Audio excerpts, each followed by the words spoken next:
Oke, yang selanjutnya yaitu bagaimana menentukan pohon merentang dari graf berbobot.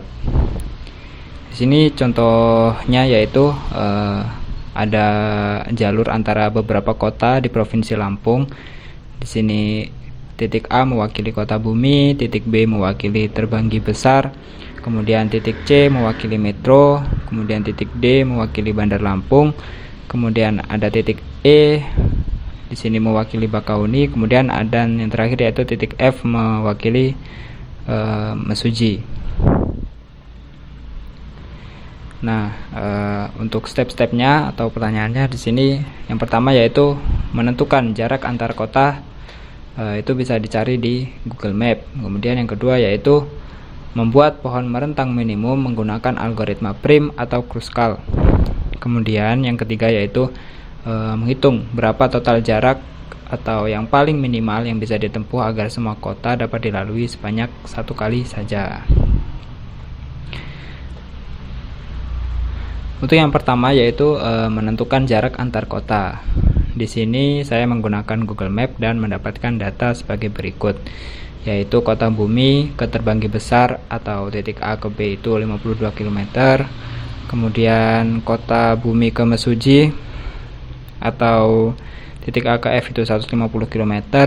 Kemudian Terbanggi Besar ke Mesuji atau titik B ke F itu jaraknya 128 km. Terbanggi Besar ke Bandar Lampung atau B ke D itu 72 km. Terbanggi Besar ke Metro atau B ke C itu 41 km. Metro ke Bandar Lampung atau C ke D itu 46 km. Kemudian Bandar Lampung ke Bakauni itu D ke E yaitu 93 km. Kemudian dari Bakauni ke Mesuji itu atau E ke F itu sama dengan 273 km. Setelah mendapatkan jarak antar kota, kemudian selanjutnya yaitu membuat pohon merentang dengan algoritma prim atau Kruskal. Nah, di sini dari jalur lintasan tadi kita buat algoritma prim atau Kruskalnya. Jadi yang pertama kita cari dulu jarak yang paling pendek. Di sini jarak yang paling pendek adalah 41 km yaitu dari titik B ke C. Jadi kita mulai gambar dari garis B ke C. Kemudian dari B atau C mana lagi yang merupakan jalur terpendek. Di sini ada 46 km yaitu dari C ke D. Jadi setelah kita menggaris dari B ke C, kemudian kita bisa menggaris dari C ke D karena prioritas kita adalah yang paling terpendek, jalur yang paling pendek. Kemudian dari B, C atau D mana lagi yang merupakan jalur terpendek. Jadi di sini kan C-nya sudah tidak ada hubungan lain selain B ke D, jadi kita fokus ke B dan ke D.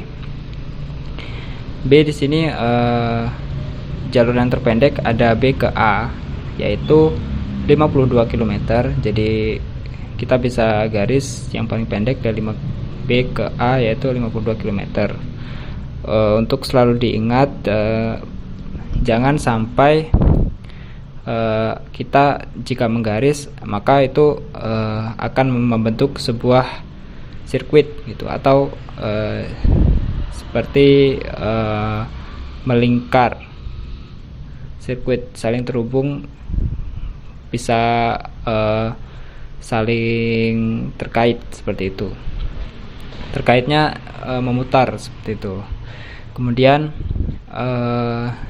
yang tadi jarak yang terpendek yaitu dari di sini ada A ke F atau B ke F atau D ke E.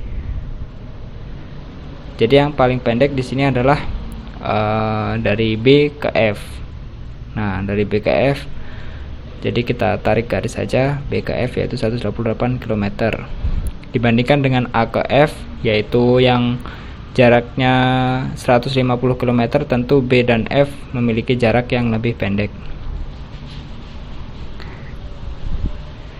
Kemudian di sini ada D ke E yaitu sebesar 93 km. Kenapa tidak F ke E? karena F ke E itu jauh banget, yaitu sekitar 273 km.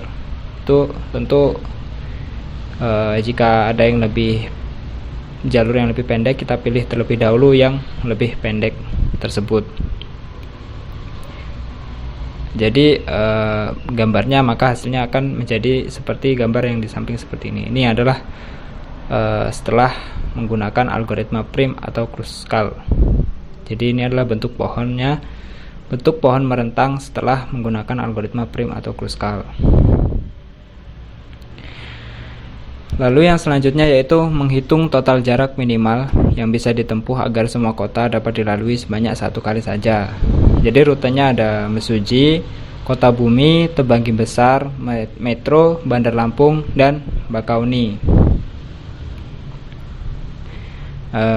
Dan bobotnya tadi yaitu dari B ke C plus C ke D, sini B ke C 41 km plus C ke D 46 km.